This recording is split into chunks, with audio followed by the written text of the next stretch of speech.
حضرت غوث پاک جیلانی شیخ عبد القادر رضی اللہ تعالی غوث اعظم درمیان اولیاء چو محمد درمیان انبیاء. غوث اعظم کا ولیوں میں وہی مقام ہے جو نبیوں میں رسول کریم کا مقام ہے.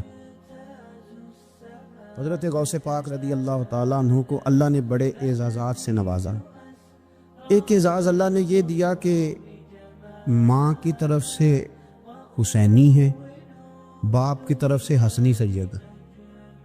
نانا بھی اللہ کے ولی، دادا بھی اللہ کے ولی، پھپھی بھی اللہ کی بہت بڑی ولی ہے، بہت بڑی ولی.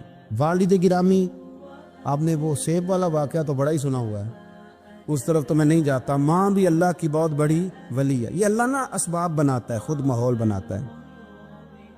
آپ کے جو والد گرامی تھے ان کا نام تھا ابو صالح سید موسیٰ جنگی دوست رحمت اللہ علیہ. بادشاہ کے کچھ سپاہی تھے جو مٹکے اٹھا کے جا رہے تھے، اور مٹکے تھے شراب کے بھرے ہوئے،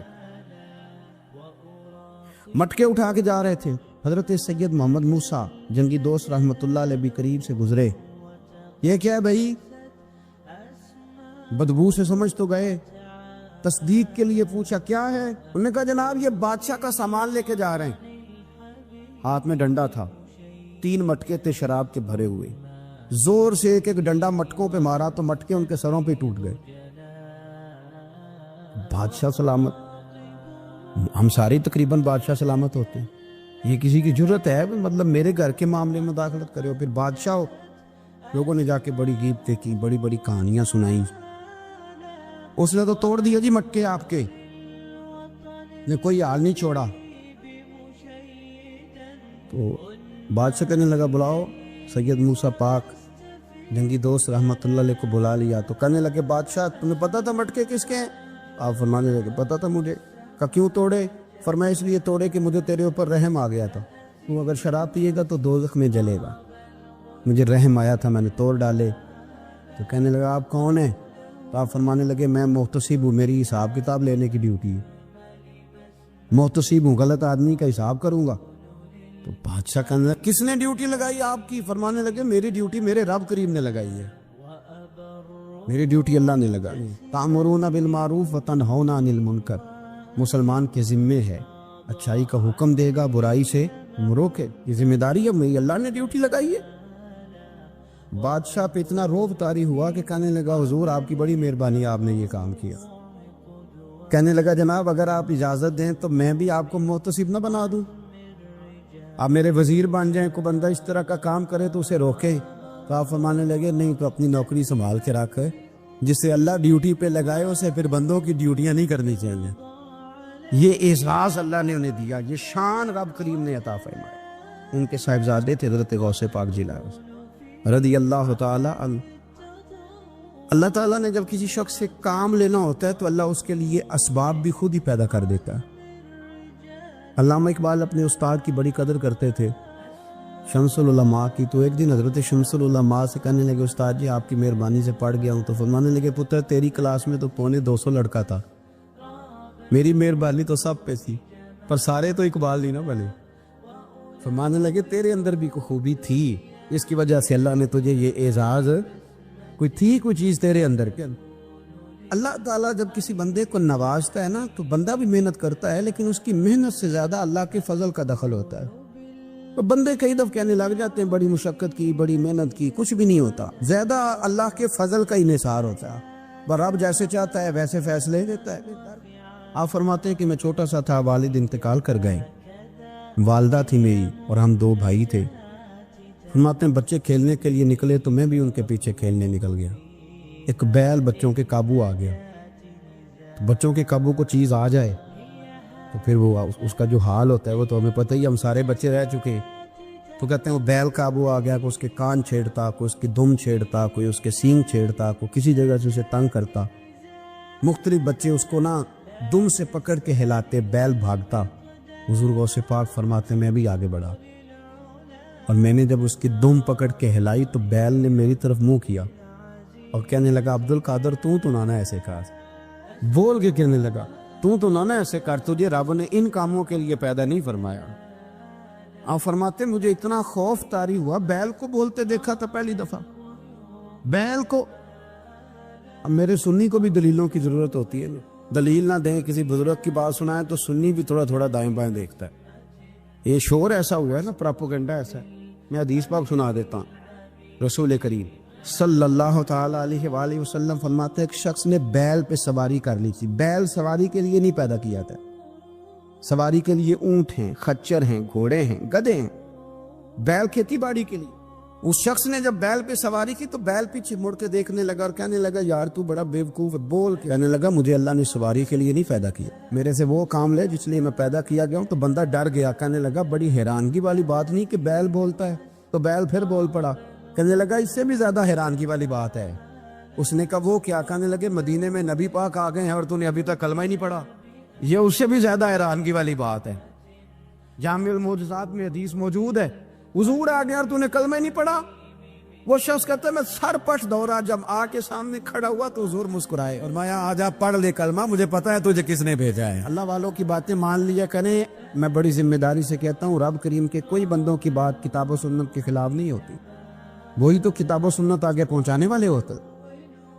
تو حضور غوث پاک فرماتے ہیں میں وہ ڈر کے گھر آیا، جب گھر پہنچا تو میرے کانوں میں آواز آ رہی تھی لبیک اللہم لبیک لا شریک لک لبیک۔ فرماتے میں چھت پہ چڑھا اور میں نے جیلان میں اپنی چھت پہ کھڑے ہو کے دیکھا، تم حج کے دن تھے، میری سیدھی نظر میدان عرفات پہ بھی، لوگ میدان عرفات میں بیٹھ کے لبیک لبیک پڑھ رہے تھے۔ پہلے میں وہاں سے ڈر کے آیا، پھر چھت سے ڈر کے نیچے اترا، ماں کو ساری بات بتائی تو کہتی میری ماں کہنے لگی بیٹے جب تو پیدا ہونے والا تھا تو مجھے بڑی بشارتیں ملتی۔ فرماتے ہیں ماں نے نا کھولا بکسا صندوق تو 80 دینار نکالے۔ فرمایا پتر تم 2 بھائی ہو اور تمہارا باپ کل جاگیری 80 دینار چھوڑ گیا، 80 40 تمہارے 40 تمہارے بھائی کی۔ فرمایا بیٹا ایک بات کا خیال رکھنا، میں اور تمہارا باپ کوئی نہیں، بھائی چھوٹا ہے، میں پیچھے نہیں آ سکتا، یہ 40 دینار لے جا اور جا بغداد چلا جا کے تعلیم حاصل کر، بیٹے میں پہنچ نہیں سکتی، خیال رکھنا۔ غوث پاک فرماتے ہیں 12 سال میں نے تعلیم حاصل کی یارو، میں نے پتے بھی کھائے اور خود آپ کا فرمان موجود ہے۔ فرماتے ہیں ایسی سختیاں بھی دیکھیں، ایسی سختیاں بھی دیکھیں کہ پتھروں اور پہاڑوں پہ گزرتی تو شاید پگھل جاتے، لیکن میں نے اپنے نبی کا دین پڑھا۔ اب تو پیر کے گھر میں جو پیدا ہوتا ہے وہ علم لدنی والا ہوتا ہے، سعودہ پتر ہے، او خدا کے بندے صبر کر۔ اگر غوث پاک حسنی حسینی سید ہو کے باقاعدہ پھٹی پہ بیٹھ کے پڑھتے ہیں، تو کس پیر کا مرید ہو گیا جسے علم ہی کوئی نہیں، جو جاہل آدمی ہے؟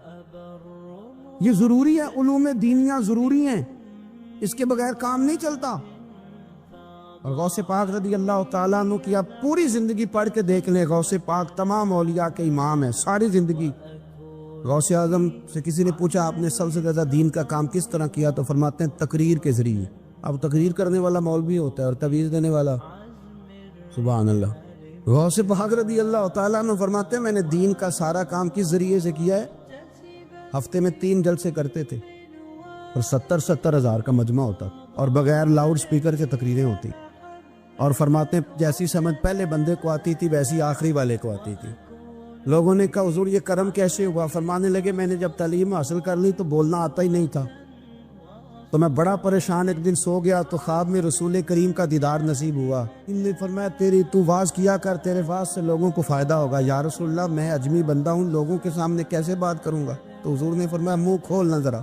کہتے میں نے منہ کھولا تو محبوب نے 7 دفعہ لعاب دہن ڈالا میرے منہ۔ آپ فرماتے ہیں پھر بولتا میں تھا، اثر کوئی اور پیدا کر دیتا۔ حضور غوث پاک رضی اللہ تعالیٰ عنہ نے 40 سال دین کا کام کیا۔ صبح کے وقت فقہ کا درس دیتے تھے، فجر کے بعد کچھ دیر کا ناشتہ کرتے سو جاتے، پھر آ کے مدرسے میں پڑھاتے باقاعدہ بچوں کو۔ غوث پاک رضی اللہ تعالیٰ عنہ کی سیرت پر آپ ساری کتابیں پڑھ لیں، ساری کتابیں لو، میں نے بھی بڑا ہی دعویٰ کر دیے، یعنی ساری کتابیں جتنی اب تک چھپی ہوئی ساری پڑھ لو، کہیں نہیں ملے گا کہ ہم غوث پاک کے آستانے پہ گئے۔ غوث پاک کسی بندے نے یہ نہیں کہا ہم غوث پاک کے آستانے پہ گئے، غوث پاک کے دربار پہ گئے، سب نے یہی لکھا ہے کہ ہم حضور غوث پاک کے مدرسے میں گئے۔ ہمارے نا مدرسوں میں سبق تقسیم ہوتے ہیں، سال جب شروع ہوتا ہے نا تو سبق تقسیم ہوتے ہیں، ہمارے مدرسے میں بھی تقسیم کرتے ہیں ہمارے مولانا۔ آپ حدیث پاک پڑھائیں گے، فلانا استاد منطق پڑھائے گا، فلانا فلسفہ پڑھائے گا، فلانا یہ سبق تقسیم ہوتا ہے، فلانا قرآن، فلانا حدیث، فلاں فقہ۔ تو غوث اعظم کے مدرسے کے جو ناظم تعلیمات تھے وہ کہنے لگے حضور سبق بانٹنا ہے تو آپ کو کون کون سا سبق دے دیں، کون کون سا پیریڈ پڑھائیں گے؟ تو آپ فرمانے لگے نہیں، پیریڈ رہنے دو۔ حضور پھر فرمایا اس طرح کرو، لائق لائق بچے تم رکھ لو اور نالائق سارے مجھے دے دو، میں جانوں اور نالائق جانے، نالائق سارے میرے۔ غوث پاک رضی اللہ تعالیٰ نالائق سارے رکھ لیے، کند ذہن، اور حضور غوث پاک ان کو اسباق پڑھایا کرتے، ان پر محنت کر۔ فجر کے بعد فقہ کا درس، 10 بجے مدرسے کی کلاس، زور کے بعد حدیث پاک کا درس، مغرب کے بعد تفسیر بیان کرتے۔ بانج علموں جو کرے فقیری، وہ کافر مرے دیوانہ۔ اور عشاء کی نماز کے بعد ہفتے میں 3 جلسوں سے خطاب، اور یہ سارے کام کر کے نا تو پھر بھی غوث اعظم جب دنیا چلی جاتی تو وضو کر کے مصلی پہ بیٹھ جاتے، اور 40 سال بیت گئے، ساری رات اللہ کی بارگاہ میں عبادت کرتے۔ 40 سال حضور غوث پاک کو اللہ نے بڑا اعزاز دیا، کتابیں لکھی، ڈیوٹی کی، محنت کی، کوشش۔ ایک عیسائی مسلمان دونوں جھگڑا کر رہے ہیں، غوث اعظم گزر رہے ہیں، جھگڑا ہو رہا ہے۔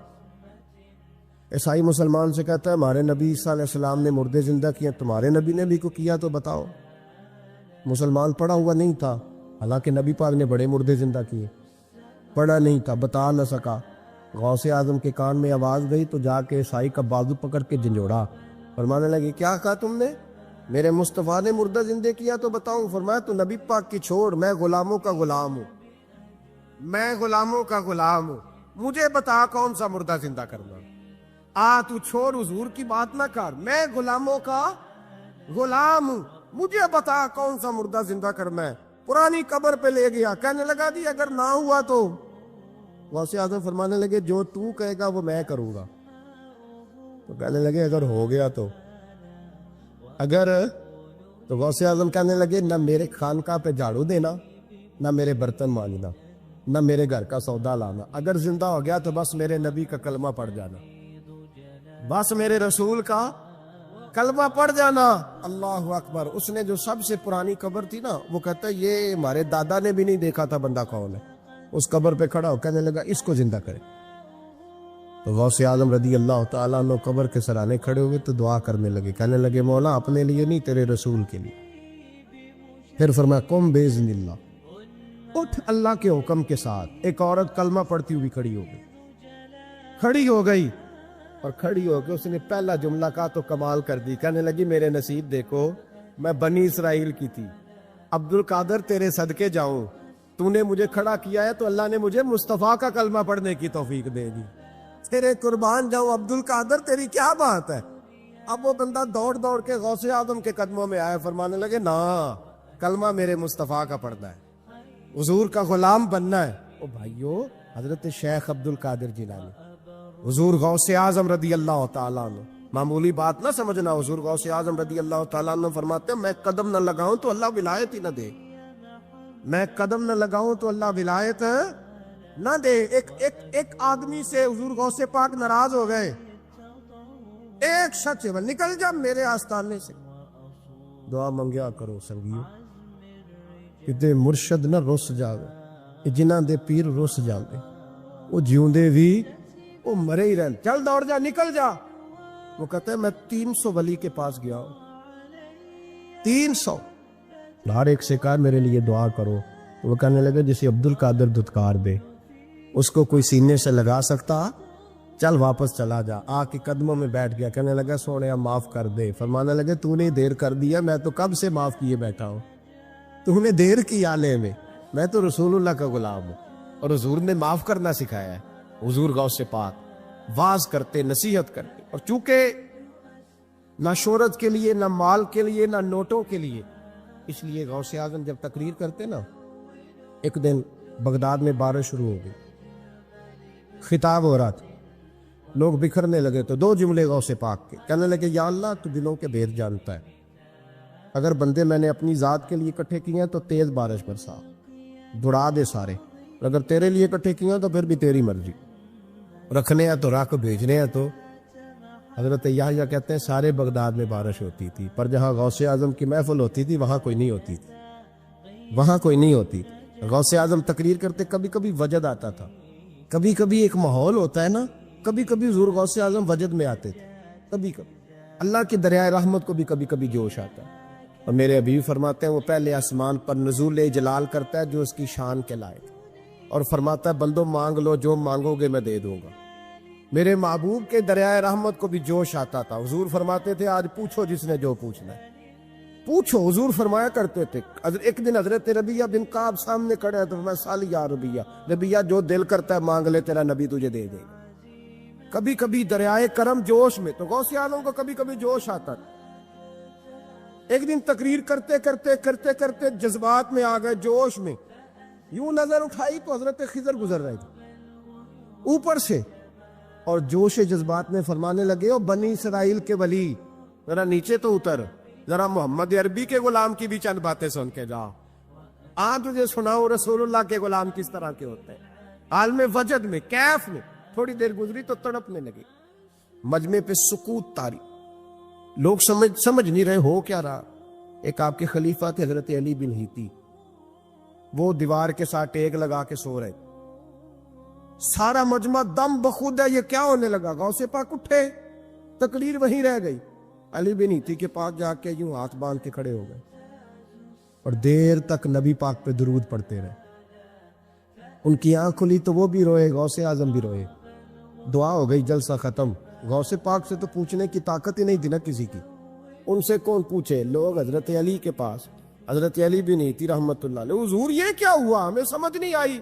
آپ فرمانے لگے تمہیں کیا بتاؤں، تم کسی معمولی پیر کے ماننے والے نہیں ہو، میں آج غوث اعظم کی محفل میں بیٹھے بیٹھے ہی مدینے پہنچ گیا ہوں، اور مجھے رسول اللہ کے جلوے نظر آنے لگے ہیں، پر میرے شیخ کا کمال دیکھو، جو میں خواب میں دیکھ رہا تھا عبد القادر ظاہری آنکھوں سے نظر فرما رہا ہوں، ظاہری آنکھوں سے، عالم وجد میں، کیف میں، سرور میں۔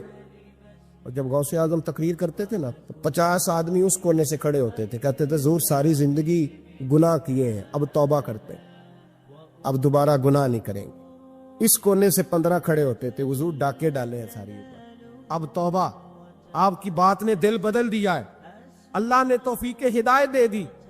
ادھر سے 10 کھڑے ہوتے، حضور سود کا دھندا، چوری کا دھندا، آج کے بعد توبہ۔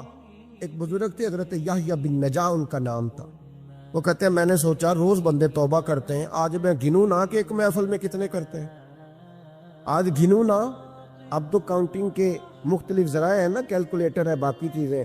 اس زمانے میں یہاں گٹھلیاں ہوتی تھی کھجور کی، بندے کوئی چیز گننی ہوتی تو گٹھلی ڈالتے، یا لوگ دھاگا لے جاتے تھے، ہر دھاگے پہ گرا لگاتے تھے، ایک گرا دوسری گرا، وہ کہتے ہیں میں نے نا اپنے پلو کے چادر کے نیچے دھاگا چھپا لیا۔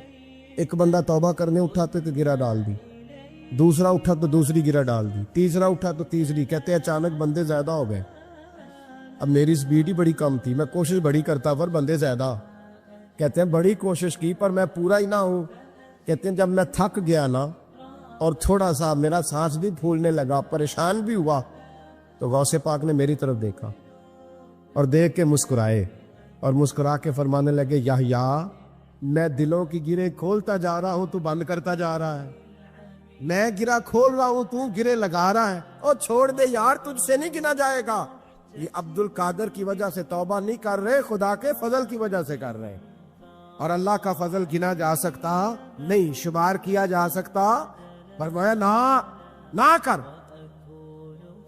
آپ نے 40 سال لوگوں کو تبلیغ فرمائی، ہزاروں یہودیوں نے کلمہ پڑھا، لاکھوں نے، عیسائیوں کا بڑا عالم تھا، وہ کہتا ہے میں پوری انجیل پڑھتا تھا، جتنے نسخے تھے سب مجھے یاد سے، لیکن میں متاثر ہو گیا اسلام سے، یمن کا رہنے والا تھا، میں نے ایک ٹھان لی اس کے ہاتھ پہ کلمہ پڑھنا ہے جو اس وقت نبی پاک کی امت میں سب سے زیادہ شان والا ہو۔ کہتے ہیں میں سویا تو خواب میں جناب عیسیٰ کا دیدار ہوا، اور مجھے کہنے لگے تلاش کرنے کی ضرورت ہی کوئی نہیں، بغداد چلا جا، بغداد حضور غوث پاک کی بارگاہ میں۔ فرمانے لگے اس وقت نبی پاک کی امت میں سب سے زیادہ شان اللہ نے حضور غوث اعظم کو عطا فرمائی، شیخ عبد القادر جیلانی رضی اللہ تعالی، غوث پاک۔ ہم کوئی دیوانے لوگ نہیں، یا ہمیں شعور نہیں، کہ ہمیں عقل نہیں. غوث اعظم نے 40 سال شام میں وضو کیا اور فجر تک اللہ کی عبادت. فرماتے میرے مالک نے کہا عبد القادر کچھ مانگ لے. نہ اپنے لیے مانگا نہ اولاد کے لیے. کہنے لگے مولا قیامت تک جو میرا نام لے نا اسے بغیر توبہ کے مرنے نہ دینا, مرنے لگے تو توبہ کی توفیق دے دینا. فرماتے ہیں میرے مالک نے وعدہ کیا ہے جو میرا ماننے والا ہوگا بغیر توبہ کے نہیں مرے گا. اور حضور غوث پاک رضی اللہ تعالیٰ عنہ فرماتے میں تو قیامت میں بھی اتنی دیر جنت میں نہیں جاؤں گا جب تک سارے مرید نہ ساتھ چلے جائیں. امام محمد ایک بزرگ گزرے ہیں, لطف کی باتیں چھیڑ دی ہیں میں نے, آج مضمون لطف کا ہے نا. امام محمد حضرت امام اعظم کے شاگرد ہیں.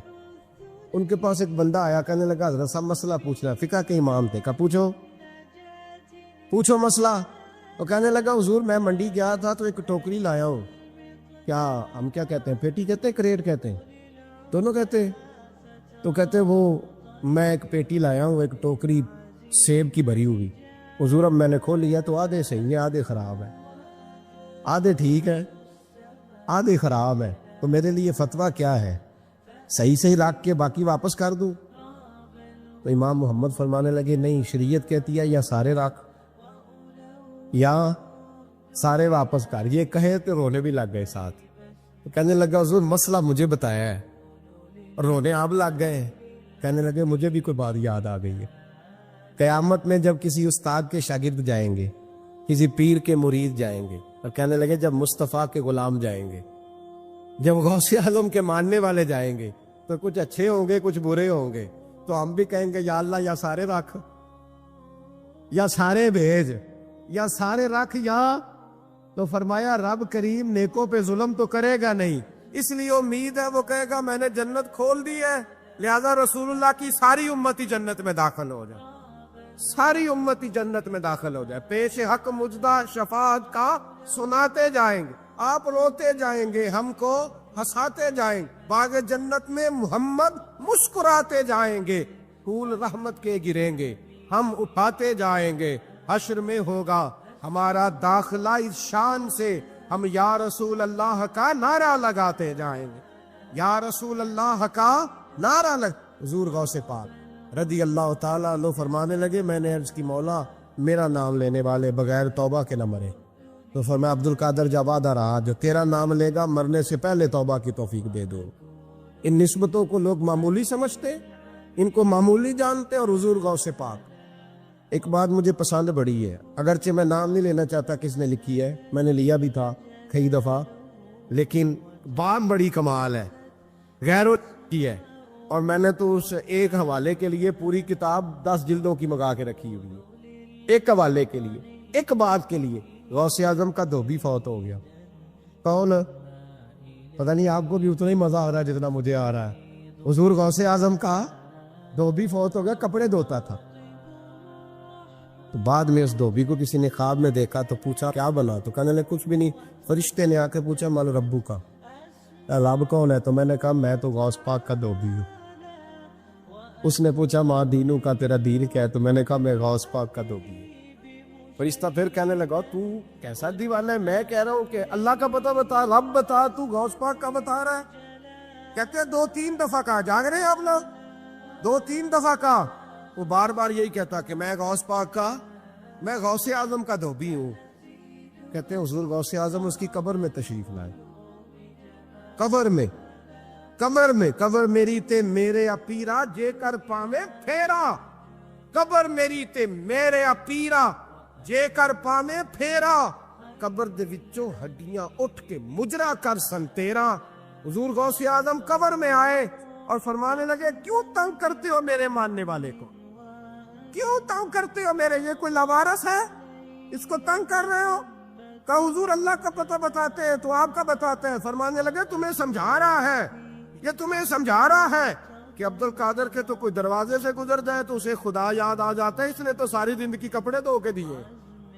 یہ تمہیں بتا رہا ہے کہ مجھے رب بھولا, ان کے تو گلی سے گزر جائے تو اللہ اللہ کرنے لگتا ہے, اور میں نے ساری زندگی کپڑے دھوئے ہیں, میں نے ساری زندگی ڈرائیوری کی ہے, میں نے ساری زندگی نوکری کی ہے, میں تابع دار رہا ہوں, مجھے ہی رب بھول گیا ہے. فرماتے ہیں حضور غوث اعظم نے فرمایا مجھ سے پوچھو کیا پوچھنا ہے, مجھ سے پوچھو. فرشتے کہنے لگے ہم پوچھتے ہی نہیں, ہم پوچھتے ہی نہیں, عبد القادر جانے اور خدا جانے. بات ختم ہو گئی. میرے غوث پاک رضی اللہ تعالیٰ عنہ کو اللہ نے جو کمالات عطا فرمائے, حضور غوث اعظم کو اللہ تعالیٰ نے جو مرتبہ, آج بھی ہمارے کچھ دوست گئے ہوئے ہیں بغداد شریف. بغداد شریف کہتے ہیں یار قربان جائیں, ساری دنیا دیکھی ہے. سویرے اٹھ کے دروازے پہ دستک دیتے ہیں خادم, کہتے ہیں کون سا کھانا کھانا پسند کریں گے. یہ عبد القادر کا آستانہ ہے, یہ غوث پاک کا دربار ہے. آپ جو کہیں گے وہ پک کے آپ کی میز پہ پہنچے گا, اس لیے کہ یہ غوث اعظم کا دروازہ ہے. یہ قیامت تک کھلا ہے فقیروں کے لیے, غریبوں کے لیے, مجبوروں کے لیے. غوث اعظم دریائے دجلہ پہ کھڑے تھے تو غریب رو رہا تھا. فرما کیوں روتے؟ اس نے عرض کی حضور غریب ہوں, ملا سے کہا تھا دھار سفر کرا دے ادھار, اس نے کرایا نہیں. رو رہا ہوں کہ پیسے ہوتے تو رسوا تو نہ ہوتا, ضروری کام تھا دریا کے اس پار. غوث اعظم دوڑے گئے, 100 دینار لائے. ملا واپس آیا تو اس کو 100 دینار دے کے کہنے لگے یہ پکڑ لے, آج کے بعد کسی غریب کو منع نہ کرنا, جو غریب ملے اسے عبد القادر کے کرائے پہ سفر کرا دینا. زندگی سخاوت سے بھری ہوئی تھی تو آج بھی ان کا آستانہ سخاوتیں بانٹ رہا ہے. حضرت بشر عافی رحمت اللہ علیہ سے سارا زمانہ پیار کرتا تھا. بغداد کا ایک تاجر کہتا ہے مجھے نہیں بابا اچھا لگتا تھا. ہمارا اپنا اپنا ذہن ہے نا, ہم کہتے ہیں میں نے جدھر ساری دنیا جا رہی ہے وہاں نہیں جانا. کہتے ہیں کہ وہ بابا مجھے نہیں اچھا لگتا تھا, حالانکہ سارا بغداد عزت کرتا. کیوں نہیں اچھا لگتا تھا؟ کہتے اس لیے کہ بابا نہ صرف فرض مسجد میں پڑھتا تھا, باقی نماز گھر جا کے. تو میں کہتا تھا اتنا ولی ہے تو باقی بھی مسجد میں پڑھے. کہتے ایک دن میں نے کہا جسوسی کرنی ہے اس کی, جو کہ اسلام میں منع ہے. کہتے حضرت بشر عافی رحمت اللہ علیہ نے جمعے کے فرض پڑھے, فرض پڑھ کے نکل گئے دوڑ کے. فرماتے میں پیچھے ہو گیا, میں نے کہا آج میں نے سنتیں چھوڑ دی ہیں پر اس کا پتہ کرنا ہے, سنت نفل بعد میں پڑھوں گا. کہتے ہیں حضرت بشر عافی جلدی سے نہ ایک کباب والی دکان پہ گئے, وہاں سے کباب خریدے. اور میں نے کہا بوڑھے کی عمر دیکھو اور اس کے ذائقے دیکھو, اس عمر میں بھی کباب کھائے گا. اوئے ہوئے, مولوی کو روٹی نے ستایا تھا اس لیے سنت اور نفل چھوڑ آیا ہے. کہتے ہیں تھوڑا سا وہ آگے بڑھے تو نان بھائی کی دکان سے نان خریدے. میں نے کہا دیکھو یار, دیکھو اس کے ذائقے, گرم نان کھائے گا. بہت سارے لوگ بغداد میں رات کی روٹی کھاتے پر یہ گرم کھاتا ہے. کہتے ہیں حضرت وہ نان اور کباب لے کے جنگل کی طرف مڑے تو میرے دل میں خیال آیا یار بڑا ہی اس آدمی کا عجیب ذہن ہے, یہ اب سبزے پہ بیٹھ کے یہاں موج کرے گا, کھائے پیے گا, اور سنت نفل چھوڑ دی, اللہ ہزاروں مرید ہیں. کہتے حضرت جنگل میں داخل ہوئے, تھوڑا سا سفر کیا تو کچی آبادی آ گئی. کچی آبادی, ایک کچے مکان کی ٹوٹا ہوا دروازہ, باہر سے کنڈی لگی. بغداد کے ننگے پاؤں چلنے والے ہزاروں مریدوں کے اس پیر نے کنڈی کھولی, اندر گئے. ایک فالج زدہ بابا جی بیٹھے. کہتے ہیں حضرت بشر عافی نے اپنی پگڑی کھولی اور اس آدمی کے منہ سے پانی نکل رہا تھا, رال ٹپک رہی تھی. کہتے پہلے اپنی پگڑی سے منہ صاف کیا, پھر پیالے سے پانی ڈال کے منہ دھویا, پھر حضرت اس کے ٹانگوں پہ کپڑا ڈال کے روٹی کا لقمہ توڑ کے اس کے منہ میں ڈال کے کہنے لگے بابا ناراض نہ ہونا, جمعے والے دن مجھے دیر ہو جاتی ہے, ابھی تو میں نے سنت اور نفل بھی پڑھنے ہیں, ناراض نہ ہونا مجھے دیر ہو جاتی ہے. کہتے ہیں وہ بابا رو پڑا اور کہنے لگا بشر یار 14 سال ہو گئے تو روز آتا ہے. 14 سال, یہ 1 صدی کا قصہ ہے, 2-4 برس کی بات نہیں. 14 سال سے تو روز آتا ہے. میں پتہ نہیں کب تک لاش بنے پڑا رہوں گا, تو کب تک آئے گا؟ حضرت بشر عافی نے بابے کے آنسو پوچھ کے کہا بابا فکر نہ کر, آج کے بعد یہ جملہ نہ کہنا کہ تو میرے لیے بوجھ ہے. فرمایا لوگ سمجھتے ہیں کہ میں نے عبادت کر کے مقام پایا ہے, لوگ سمجھتے ہیں میں نوافل زیادہ پڑھتا ہوں, دنیا جانتی ہے کہ میری رات کی تسبیح زیادہ مضبوط ہے, اور میں ان میں سے کوئی بات بھی نہیں. میں تو تیری نوکری کرتا ہوں تو اللہ نے میری عزتوں میں اضافہ فرما دیا ہے. سوچ ہی صاف نہیں, نظریہ ہی ٹھیک نہیں, فکر ہی ٹھیک نہیں. اسلام نظریے کا مذہب ہے, سوچ کا. مسند امام احمد بن حنبل کی حدیث سنی, حضرت انس بن مالک فرماتے ہیں جب انسان نے روزہ رکھا ہوتا ہے نا تو روح ویسے ہی پاک ہوتی ہے اس کی. میں نے یہ سوچا کہ کچھ باتیں ایسی کی جائیں جس سے تھوڑی سی سوچیں بھی تبدیل ہو, کچھ سوچوں کا وضو, سوچوں کا غسل, افکار و نظریات کی بھی بات ہو. ہم سمجھتے ہیں کہ شاید کثرت عبادت اصل ہے. اقبال کہتے ہیں یہ ذکر نیم شبی، یہ مراقبے، یہ سرور تیری خودی کے اگر نگہباں نہیں تو پھر کچھ بھی نہیں. تیری خودی کے اگر، اور پھر عام چیز نہیں کہا یہ ذکر نیم شبی، سویرے سحری کا ذکر، یہ مراقبہ، یہ جو تو گھنٹوں اللہ کی یاد میں بیٹھا رہتا ہے، یہ سرور. کہتے بے کیف عبادت نہیں، سرور والی. یہ ذکر نیم شبی، یہ مراقبے، یہ سرور تیری خودی کے اگر نگہباں نہیں. اگر تیرے نظریے کو نہیں بدل سکے، تیری سوچ نہیں بدل سکے، تیرا ایمان مضبوط نہیں کر سکے، تیری خودی کے اگر نگہباں نہیں تو پھر کچھ بھی نہیں. اور خرد نے کہہ بھی دیا لا الہ الا اللہ تو کیا حاصل؟ دل و نگاہ، دل و نگاہ، دل و نگاہ اگر مسلمان نہیں تو پھر کچھ بھی نہیں. دل و نگاہ. اقبال کہتے ہیں ایک دل کا کلمہ پڑھ، دوسرا نظر کا کلمہ پڑھ، ان پہ پابندی لگا. دل و نگاہ اگر مسلمان نہیں تو پھر تو کچھ بھی نہیں، کچھ بھی نہیں. حضرت انس بن مالک کہتے ہیں میں حضور کے پاس بیٹھا تھا، حضرت عبداللہ ابن عمر بھی بیٹھے تھے. کوئی بات ہو رہی تھی، ایک حجرے میں بیٹھے تھے، دروازے پہ دستک ہوئی. مسند امام احمد میں حدیث ہے، نبی پاک علیہ السلام نے فرمایا انس دروازہ کھولو. دروازے پہ وہ بندہ ہے جس کو اللہ بغیر حساب کتاب جنت عطا فرمائے گا. وہ بندہ ہے دروازے پہ. حضرت انس بن مالک کہتے ہیں میں نے دروازہ کھولا تو بندہ دیکھا، غریب سا ایک انصاری صحابی، اور بندہ بڑا سادہ، وضو تازہ کر کے آیا تو پانی کے قطرے داڑھی سے بہہ رہے ہیں، اور چمڑے کے جوتے اس نے لپیٹ کے تو بغل میں چھپائے ہوئے. آ کے عطیات کی حالت میں بیٹھا، حضور سے دو چار باتیں کی، چلا گیا. ہم اس کا رنگ دیکھتے رہے اور مصطفیٰ کا کرم دیکھتے رہے. اس کو حضور نے جنتی کہا ہے. کہتے ہیں اگلے دن اسی ٹائم اسی وقت ہم حضور کے پاس بیٹھے تھے، پھر دروازے پہ دستک ہوئی. حضور نے فرمایا دروازہ کھولو، دروازے پہ وہ بندہ ہے جسے اللہ بغیر حساب کتاب جنت عطا فرمائے گا، بغیر حساب. کہتے ہیں دروازہ کھولا، اور جیسے ہی میری نظر پڑی بندہ بھی وہی ہے جو کل آیا تھا، اور انداز بھی وہی ہے جو کل تھا، اسی طرح پانی کے قطرے، اسی طرح جوتے بغل میں. السلام علیکم، کل حضور فلاں بات کی تفصیل پوچھنی مجھ سے رہ گئی تھی، غلطی ہوگی، دوبارہ آیا ہو.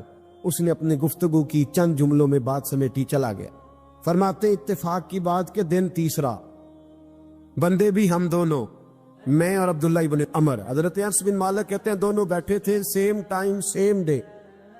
پھر دستک ہوئی، حضور نے فرمایا دروازہ کھولو، اور مسکرا کے فرمایا دروازے پہ وہ بندہ ہے جسے اللہ بغیر حساب کتاب جنت عطا فرمائے گا. کہتے ہیں کھل اٹھے ہمارے چہرے، باہر گئے. دستک ہوئی تھی، دروازہ کھولا. فرماتے مجھے یقین تھا وہی ہوگا جو 2 دن پہلے آیا تھا، اور میرے یقین کے مطابق ہی کام ہوا. وہی بندہ تھا جو کل بھی تھا، جو پرسوں بھی تھا. حالت اور کیفیت اور انداز بھی وہی تھا. پانی کے قطرے بہ رہے ہیں، اور اس شخص نے جوتے بغل میں دبائے ہوئے خدمت میں حاضر ہوا، بیٹھ گیا، بات چیت کی، چلا گیا. حضرت انس بن مالک کہتے ہیں تھوڑی دیر ہوئی تو حضور بھی تشریف لے گئے. حضرت عبداللہ ابن عمر مجھے کہنے لگے یار ویسے کتنے اس کے نصیب ہیں، کتنے نصیب ہیں. کوئی آیا لے کے چلا گیا، کوئی آیا لے کے چلا گیا، کوئی عمر بھر بھی نہ پا سکا. میرے مولا تجھ سے گلا نہیں، یہ تو اپنا اپنا نصیب ہے، یہ تو اپنا اپنا. اور نہ کسی کے حال پہ طنز کر، نہ کسی کے غم کا مذاق اڑا، وہ جسے چاہے جیسے نواز دے. یہ مزاج لطف رسول ہے صلی اللہ تعالی علیہ وسلم. کہتے ہیں ہم لوگ گفتگو کرنے لگے. عبداللہ ابن عمر مجھ سے کہنے لگے یار ویسے پتہ کرنا چاہیے یہ کون سا عمل کرتا ہے، پتہ کرنا. ایسے ہم نہیں پتہ کرتے کہ یہ بندہ بڑا چمک گیا، پتہ کرو کون سا کاروبار کرتا ہے، ذرا اس کی جاسوسی تو کرو. اور بندے بھی بڑے سمجھدار ہیں، وہ سائیڈ بزنس نہیں بتاتے. وہ کہتے ہیں وہ جو میرا علیحدہ ہے وہ نہیں بتانا، کہیں یہ نہ شروع کر لے. حالانکہ انسان کے پاس جو خوبی، جو اللہ نے اسے دولت دینی ہوتی ہے، وہ اپنا اپنا نصیب ہوتا ہے. وہ گھر میں بیٹھے بھی اللہ عطا کر دیتا. وہ کہتے ہیں کہ پتہ کرو کیا عمل کرتا ہے. تو حضرت عبداللہ ابن عمر کہتے ہیں میں اس کے پیچھے ہو گیا، اس سے سلام لی. تو میں نے کہا مجھے 2-3 دن کے لیے مہمان بنا لو گے؟ مان نہ مان، میں تیرا مہمان.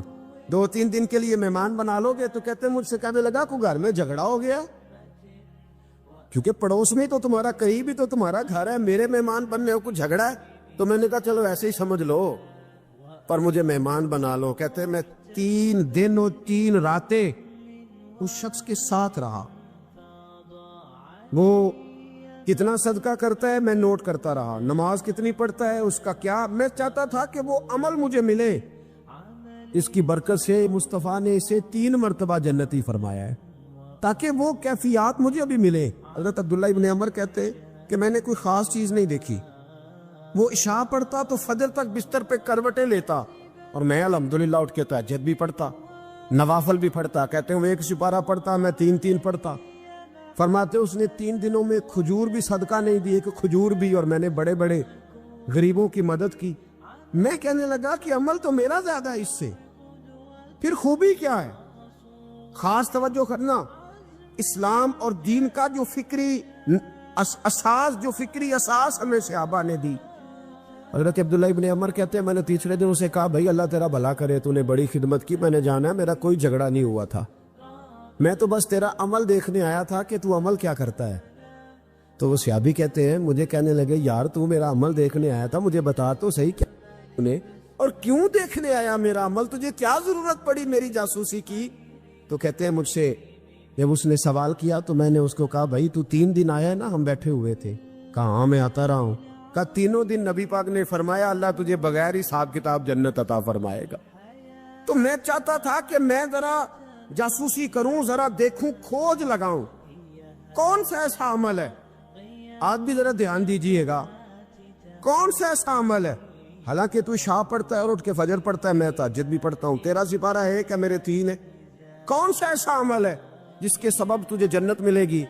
کہتے ہیں وہ صحابی کہنے لگے یار کوئی ایسا عمل نہیں, کوئی شے نہیں, میں اس قابل ہی نہیں. من نانم کے من دانم, جو میں ہوں مجھے پتا ہے. کہا پھر کوئی بات تو ہوگی, تیری مہربانی بتا دے, میں نے 3 دن 3 راتیں محنت کی ہیں, بتا دے. کہتے ہیں وہ کہنے لگے اگر تجھے بتاؤں نا تو پھر سن. میں جب رات کو سوتا ہوں تو اپنے دل پہ نظر ڈالتا ہوں, اور سویرے جب اٹھتا ہوں تو پھر اپنے دل پہ نظر ڈالتا ہوں. موبائل پہ نہیں, کنجی پہ نہیں کہ چابیاں کدھر ہیں, بٹوے پہ نہیں. میں رات کو سوتے ہوئے بھی اپنے دل پہ نظر ڈالتا ہوں, سویرے اٹھتے ہوئے بھی میں سب سے پہلے اپنے دل پہ نظر ڈالتا ہوں. فرماتے ہیں الحمدللہ میرے دل میں کسی کا حسد نہیں ہے, کسی کے بارے میں کوئی کینہ نہیں ہے, کوئی کسی کے بارے میں میل نہیں. میں اللہ کے ہر بندے کے بارے میں سوچ, نظریہ, فکر اچھی رکھتا ہوں. اور فرمایا میں تیرے بارے میں بھی عبداللہ یہی سوچتا ہوں کہ تو مجھ سے زیادہ نیک ہے. الحمدللہ اس وقت بھی میرا ذہن یہ ہے کہ انس بن مالک مجھ سے زیادہ پرہیزگار ہے. اس وقت بھی میری سوچ یہ ہے کہ محبوب کے سب صحابہ میں سب سے کمزور میں ہی ہوں.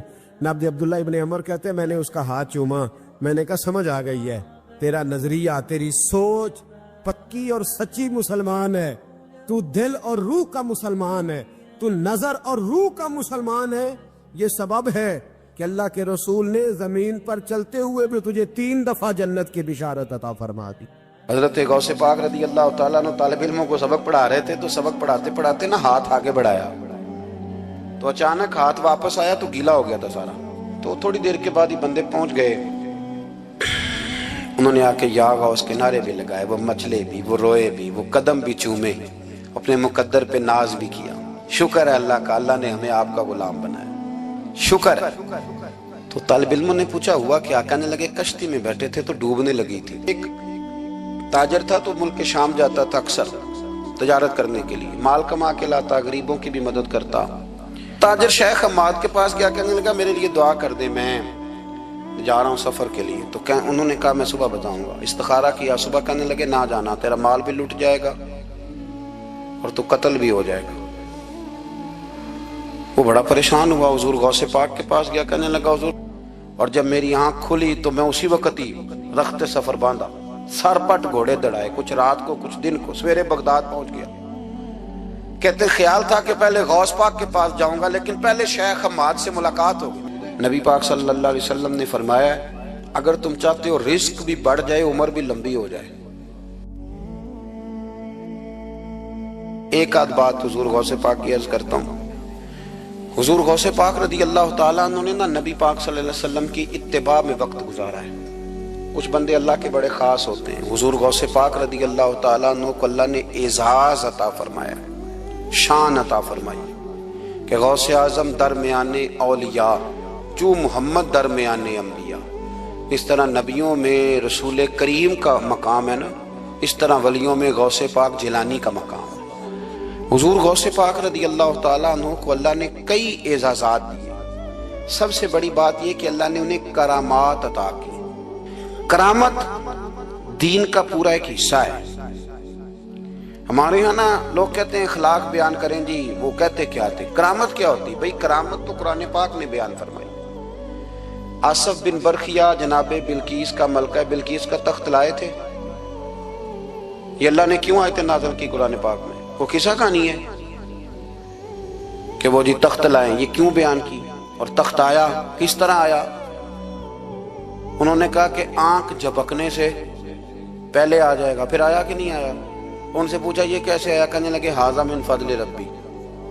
او سنگیو, صرف حضرت سلیمان علیہ السلام کا امتی تخت لا سکتا ہے, نبی پاک کا غلام نہیں لا سکتا؟ یار آپ نے کرامت کا انکار کر کے اپنے آپ کو کمزور کر لیے. اور نہیں جی نہیں, یہ کیسے ہو؟ کیا مطلب ہے اس کا؟ آپ سورہ نمل روز پڑھے اور جناب سلیمان علیہ السلام کے امتی کی شان بیان کرے کہ وہ آنکھ جھپکنے سے پہلے 80 گز اونچا 80 گز چوڑا 80 من وزنی تخت آنکھ جھپکنے سے پہلے لے آئے. کسی بندے کا ایمان خراب نہیں ہوتا. اور میرے غوث پاک جیلانی یہ وہ بندے ہیں جن کے بارے میں نبی پاک نے فرمایا کہ میری امت کے علماء بنی اسرائیل کے نبیوں کی طرح ہیں, امتیوں کی طرح نہیں. کن کی طرح؟ نبیوں کی طرح, نبیوں کی طرح. حضرت غوث پاک رضی اللہ تعالیٰ ہم کو ملانگ لوگ نہیں ہیں الحمدللہ تعالیٰ. ہم تو غوث پاک کی کرامت بھی مانتے ہیں پر قرآن و سنت کی اینک لگا کے مانتے ہیں. یہ میری بات سمجھ لیں. حضرت غوث پاک رضی اللہ تعالیٰ عنہ طالب علموں کو سبق پڑھا رہے تھے, تو سبق پڑھاتے پڑھاتے نا ہاتھ آگے بڑھایا تو اچانک ہاتھ واپس آیا تو گیلا ہو گیا تھا سارا. تو شاگرد بھی بڑے سیانے ہوتے ہیں, انہوں نے سبق چھوڑ دیا, استاد جی کے گیلے بازو کو دیکھنا شروع کیا. حضور یہ کیا ہے؟ تو غوث پاک بھی غوث پاک تھے. ہر بندے کا ہاضمہ اتنا اچھا نہیں ہوتا کہ اس کو ہر بات ہضم ہو جائے. کئیوں کو بدہضمی بھی بڑی سخت ہوتی ہے, کھٹے کھٹے ڈکار آتے ہیں بات سن کے, کانوں سے دھواں بھی نکلتے ہیں کئی دفعہ. تو انہوں نے پوچھ لیا فٹافٹ کہ حضور یہ کیا ہوا؟ تو غوث پاک کو پتا تھا کہ سب کا ہاضمہ ٹھیک ہے. میاں صاحب نے بھی کہا تھا خاصاں دی گلامہ آگے نہیں مناسب کرنی. اگلا شعر میں نہیں یہ پڑھنا کیونکہ زیادہ ڈاٹا ہے تو میں ادھر ہی رہتا ہوں. اتنا ہی کافی ہے کہ خاصاں دی گلامہ آگے نہیں مناسب کرنی. انہوں نے کہا حضور یہ کیا ہے؟ تو آپ فرمانے لگے تمہارے والی بات نہیں. اللہ اکبر. ابھی سبق پورا ہو رہا تھا تو بندے دوڑے دوڑے آ گئے اور انہوں نے نعرے لگانے شروع, یا غوث یا غوث یا غوث. لوگ کہتے ہیں غوث پاک سے ملتا نہیں. میں کہ ٹھیک ہے, انہوں نہیں نہ ملیا. جنہوں ملیا اس تے رولا پانا نہ بڑا ملیا ہے بڑا ملیا ہے بڑا ملیا. اپنا اپنا معاملہ نا. کسی نے کہا حضور کچھ نہیں دیتے, تو کسی نے کہا میرے کریم سے گر قطرہ کسی نے مانگا, دریا بہا دیے در بے بہا دیے. جس کو ملا ہے وہ تو شور کرے گا. تو تھوڑی دیر کے بعد ہی بندے پہنچ گئے. انہوں نے آ کے یا غوث کے نعرے بھی لگائے, وہ مچلے بھی, وہ روئے بھی, وہ قدم بھی چومے, اپنے مقدر پہ ناز بھی کیا. شکر ہے اللہ کا, اللہ نے ہمیں آپ کا غلام بنایا, شکر ہے. تو طالب علموں نے پوچھا ہوا کیا؟ کہنے لگے کشتی میں بیٹھے تھے تو ڈوبنے لگی تھی. تو ہم نے کہا کہ ہم تو غوث پاک کے ماننے والے. تو پھر حضور غوث اعظم کا دست مبارک نمودار ہوا ہے اور کشتی کو پکڑ کے کنارے لگا دیا ہے, کشتی کو پکڑ کے کنارے لگا دیا ہے. ایک قریب کہنے لگا یہ کیسے ہو سکتا ہے؟ تو دوسرا اس کی کمر پہ تھپکے دے کے کہنے لگا ویسے ہی ہو سکتا ہے جیسے آصف بن برقیہ کے ذات ہوا تھا, بالکل ویسے ہی ہو سکتا ہے. سیدنا غوث اعظم کی کرامات اتنی متواتر کے ساتھ ہیں کہ ملا علی قاری فرماتے اتنی تو کرامتیں سنی نہیں اتنی غوث پاک کو اللہ نے عطا فرمائی. رب کریم نے انہیں درجہ دیا, وقار دیا, ان کی دعاؤں کو قبولیت دی. اللہ نے انہیں اعزاز کے ساتھ نوازا, اللہ نے ان پر فضل فرمایا. ایک تاجر تھا تو ملک شام جاتا تھا اکثر, تجارت کرنے کے لیے، مال کما کے لاتا، غریبوں کی بھی مدد کرتا، مدارس کی، مساجد کی، سب جگہ جہاں دین کی ضرورت ہوتی پہنچتا۔ ایک بغداد میں اور درویش بھی گزرے جن کا نام شیخ حماد ہے، وہ بھی بڑے درویش تھے۔ وہ تاجر شیخ حماد کے پاس گیا، کہنے لگا میرے لیے دعا کر دے، میں جا رہا ہوں سفر کے لیے۔ تو انہوں نے کہا میں صبح بتاؤں گا۔ استخارہ کیا، صبح کہنے لگے نہ جانا، تیرا مال بھی لٹ جائے گا اور تو قتل بھی ہو جائے گا۔ وہ بڑا پریشان ہوا، حضور غوث پاک کے پاس گیا، کہنے لگا حضور وہاں بھی میں نے کہلا بھیج دیا ہے، سامان میرا پڑا ہے، جاؤں گا نہیں، پیمنٹ نہیں کروں گا، ملے گا نہیں تو خسارہ ہو جائے گا، مہربانی فرمائے۔ غوث پاک نے مراقبہ کیا، فرمایا تو جا، اللہ خیر کرے گا، تو جا، اللہ خیر کرے گا۔ مرید کا عمل کے یقین، پیر کا عمل کے یقین، چلے آپ فیصلہ کر لیں تو میں آگے بڑھتا ہوں۔ حضرت غوث اعظم رضی اللہ تعالیٰ عنہ نے مرید سے کہا تو جا اور اللہ خیر کرے گا۔ وہ گیا، کہتے میں نے پیمنٹ کی، مال لیا، واپس آیا، گھوڑوں کا سفر تھا، رستے میں رات کو ایک جگہ سویا، خواب دیکھتا ہوں، خواب میں ڈاکو آ گئے، انہوں نے پہلے مال لوٹا پھر مجھے قتل کیا، اور جب میرے گردن پہ انہوں نے خنجر چلائی، خواب دیکھ رہا ہوں تو میری فٹافٹ آنکھ کھل گئی، اور جب میری آنکھ کھلی تو میں اسی وقت ہی رخت سفر باندھا، سر پٹ گھوڑے دڑائے، کچھ رات کو کچھ دن کو، سویرے بغداد پہنچ گیا۔ کہتے خیال تھا کہ پہلے غوث پاک کے پاس جاؤں گا، لیکن پہلے شیخ حماد سے ملاقات ہو گئی، میرا چہرہ دیکھا، پریشان تو دیکھ کے مسکرائے، فرمانے لگے بھی تیرا پیر بڑا شاندار ہے، تیرا پیر بڑا شاندار ہے، وہ کام جو حقیقت میں ہونا تھا نا، حقیقت میں انہوں نے دعا کی ہے تو رب کریم نے اسے خواب بنا دیا ہے، ان کی دعا کی برکت سے اللہ نے اسے۔ اب میں بات مضبوط کرنا چاہتا ہوں تو میں ایک حدیث پاک بھی پڑھ دوں۔ لوگ کہیں گے جی مرنے والا بھی بچ جاتا ہے، عمر بھی بڑھ جاتی ہے، مشکات کی حدیث ہے، ترمذی میں بھی موجود ہے، نبی پاک صلی اللہ علیہ وسلم نے فرمایا ہے اگر تم چاہتے ہو رزق بھی بڑھ جائے، عمر بھی لمبی ہو جائے، تو اپنے رشتہ داروں سے اچھا سلوک کرو۔ اس کا مطلب ہے کہ عمر بڑھ جاتی ہے، موت کچھ وقت کے لیے ٹل بھی جاتی ہے۔ حضور غوث پاک کو اللہ نے بڑا اعزاز دیا، بڑی کرامات دی۔ آپ فرمایا کرتے تھے میں نے 40 سال اپنے رب کو راضی کیا ہے مصلی پہ بیٹھ کے۔ تو میرے مالک نے پھر پوچھا ہے کہ عبد القادر کچھ مانگ لے، کوئی بات کر لے، تو سیدنا غوث اعظم رضی اللہ تعالیٰ عنہ فرماتے ہیں کہ میں نے پھر اپنے رب کریم کی بارگاہ میں عرض کیا مالک جو قیامت تک مجھ سے محبت کرے، فضل کرنا اسے بغیر توبہ کے موت نہ دینا۔ تو میرے رب نے میری اس دعا کو شرف قبولیت عطا فرمایا کہ جو مجھ سے پیار کرے گا، میرا نام لے گا، وہ بغیر توبہ کے نہیں مرے گا۔ جنات بھی آپ کی بارگاہ میں حاضر ہوتے، آپ کو شیخ بحر و بر کہا جاتا ہے۔ جب آپ نے منبر پر بیٹھ کر یہ اعلان فرمایا نا کہ میرا یہ قدم ہر ولی کی گردن پر ہے، تو خراسان کے جنگلوں میں معین الملت والدین عطائے رسول ہند الولی خواجہ معین الدین اجمیری موجود تھے، تو وہاں اعلان کرنے لگے، کہنے لگے غوث پاک صرف گردن پہ کیوں، آپ میری آنکھوں پہ بھی قدم رکھیں، میرے سر پہ بھی قدم رکھیں۔ اللہ نے ان اولیاء کو بڑا اعزاز دیا، انہیں اللہ نے بڑی شان دی۔ اپنی نسبت اللہ کے بندوں سے مضبوط رکھیں۔ ضروری نہیں کہ آپ کسی جگہ مرید ہی ہوں گے تو آپ کی نسبت مضبوط ہوگی، آپ خواجہ معین الدین سے پیار کریں، آپ حضرت بہاؤالحق نقشبند بخاری سے پیار کریں، داتا علی اجویری سے پیار کریں، آپ غوث پاک جیلانی سے، آپ اللہ کے نیک بندوں سے محبت کریں، ان کا تذکرہ سنیں۔ اب تو پوری مہم چلی ہوئی ہے اللہ کے بندوں کے خلاف، لوگوں نے ایسا وار چلایا کہ بس جی کچھ بھی نہیں جی آپ چھوڑیں، آپ ڈائریکٹ کتاب و سنت کو پڑھیں، کوئی بھی نہیں جی، کوئی ولی نہیں، تو پھر وہ جو اتنی آیتیں، وہ حدیثیں، وہ سارا کچھ، اس کا مطلب ہے امت میں ولی ہوتے ہی نہیں۔ تو الا ان اولیاء اللہ لا خوف علیہم ولا هم یحزنون کا کیا معنی ہے؟ اس کا کیا مطلب؟ آپ نے تو ملیاں میٹ کر دیا، سارا پوری مہم چلی، اللہ کے بندوں سے پیار کریں۔